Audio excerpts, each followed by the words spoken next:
Give me a lockup on the inside of that door in the lobby, please. All right, let's get in position. All right, roll sound. Stand by camera. Okay, is everyone on set ready? Sound speed. Every week on the Travel Channel series The Dead Files, Steve DiSchiavi, a former New York City homicide detective, What happens? It does not have a happy ending. and Amy Allan, a physical medium, He used to do a lot of bad things down here. investigate paranormal cases across the country. But they never meet until they reveal their findings at the very end, Pulls out a gun, puts one right in his chest. What? making The Dead Files one of the more complex TV series ever produced. Take two, mark. Now, you'll see how it all happens. What do you see on your wall?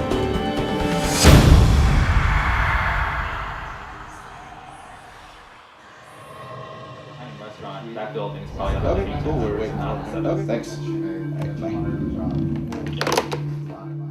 Every weekend when the show airs, we ask for submissions for help. We got 94 so far this week. We're really trying to find the people who are the most desperate for Steve and Amy to come and investigate their case. This small town's in the middle of Missouri.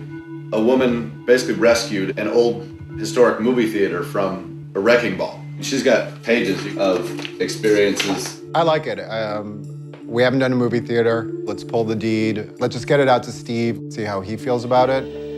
Now that they've decided, weeks of conducting preliminary research, securing local access, and booking elaborate travel arrangements can begin. The challenge here is we can't tell Amy anything. She's going to arrive at the airport and be surprised when she finds out where we're going.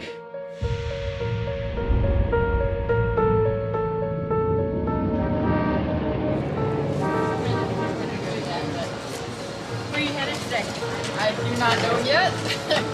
Amy insists on going into every investigation completely blind, even refusing to know the city or state the team is headed until she arrives at the airport. Kansas City? Oh, God. Oh.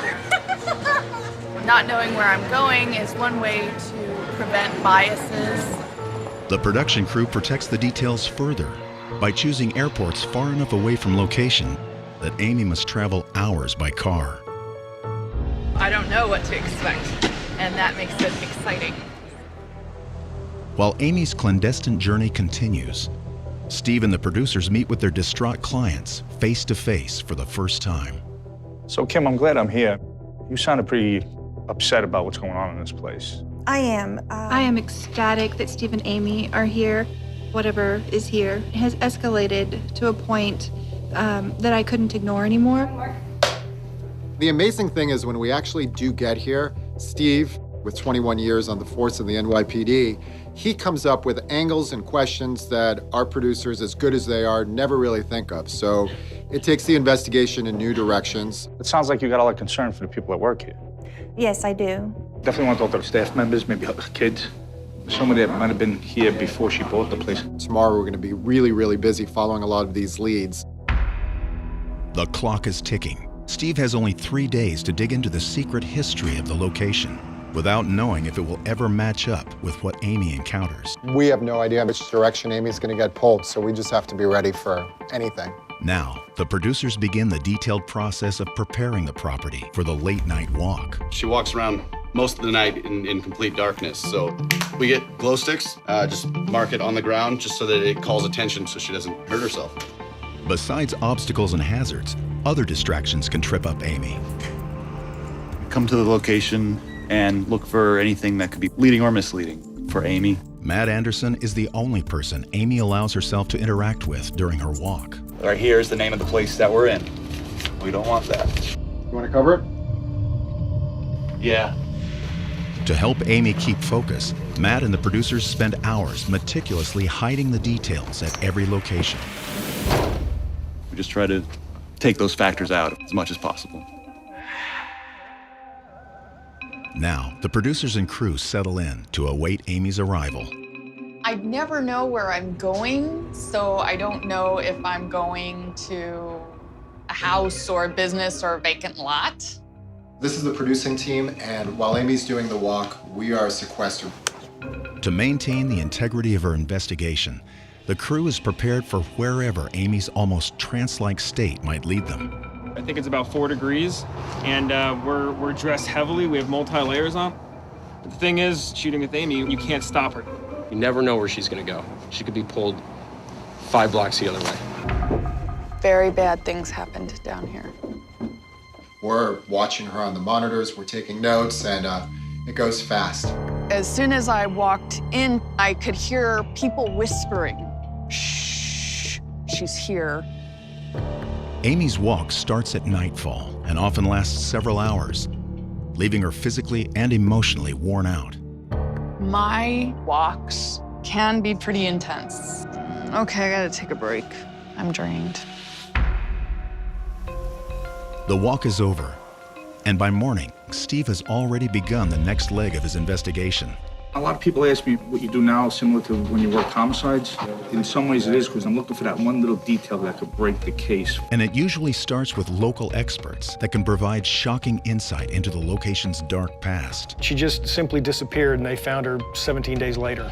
Steve will tell us what he wants to follow up on, what he thinks important. I want autopsy protocols if they have them. I want a coroner's report. Detail of the victim, you know, as much as I can on the bodies. At this point, Steve has no idea which leads will pay off, so he gathers as much information as he can to see what sticks. On the phone, you mentioned that this homicide had to do with a love triangle. It did? I miss being a detective so much that when I get to talk to guys like the sheriff, it just brings me back to that camaraderie of law enforcement. They heard him say, "If you don't leave my wife alone, I'm gonna kill you." He says that. Steve's a highly professional homicide investigator. I enjoyed working with him. After 5 days of managing 2 completely isolated investigations, the producers are ready for Amy and Steve to reveal their findings to each other and their desperate clients for the first time. We are minutes away from the reveal, and we keep the clients completely separated from Amy. We don't want Amy to even see them and be influenced by it until the moment the cameras roll. We're extremely excited and anxious to talk with her and to find out what her findings are. It's always interesting meeting the clients. I don't know what's gonna happen. It's always the most fun and nerve-wracking part of the week. It's in this moment, during each episode's climactic reveal, when everyone's hard work hopefully pays off. We want to make sure that when we get to the reveal, we have all the answers that the clients expect from us. From Amy's otherworldly walk, She was running, and it seemed dark. I have such respect for Amy and for her gifts. and Steve's fact-finding mission, I got his photo as well. to the behind-the-scenes professionals who juggle it all. I never get a chance to thank the crew. I want them to know publicly, and I want the fans to know, these are the hardest working guys I've ever met. As they help real people discover the unexplained secrets in their own homes. Thank you. And grateful. So grateful. And a chance to answer the ultimate question. You stay and fight, or do you move the hell out of here?